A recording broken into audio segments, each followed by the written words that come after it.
নাসিরুদ্দিনের গল্প। গাধার লেজ। মোল্লা নাসিরুদ্দিনের একটি গাধা ছিল। গাধাটি বুড়ো হয়ে যাওয়ায় মোল্লা ভাবল, যদি গাধাটিকে বিক্রি করে একটি নতুন গাধা কেনা যায়। এই ভেবে গাধাটিকে নিয়ে মোল্লা হাটের দিকে চলল। চলতে চলতে মোল্লা দেখল গাধার লেজে অনেক ময়লা লেগে আছে। এই অবস্থায় হাটে নিয়ে গেলে ভালো দাম পাওয়া যাবে না। হাটে যাওয়ার রাস্তার ধারে কোথাও জল পাওয়া গেল না যে লেজটা ধুয়ে পরিষ্কার করে দেবে। তখন মোল্লা চিন্তা করল, লেজটার জন্য যদি খদ্দের ভালো দাম দিতে রাজি না হয়।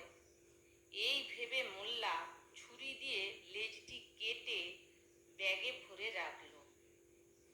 একজন খদ্দের ভালো দাম দিয়ে গাধাটি নিতে রাজি হয়ে যখন গাধাটির দাম মোল্লাকে দিতে যাবে, তখন হঠাৎ খদ্দেরটি দেখল যে গাধাটির লেজ নেই। এই দেখে সে গাধাটি কিনতে রাজি হলো না। মোল্লা তখন খদ্দেরটিকে বলল, কিছু চিন্তা করবেন না, গাধার দামটা আমাকে আগে দিন, লেজটা আপনি পাবেন।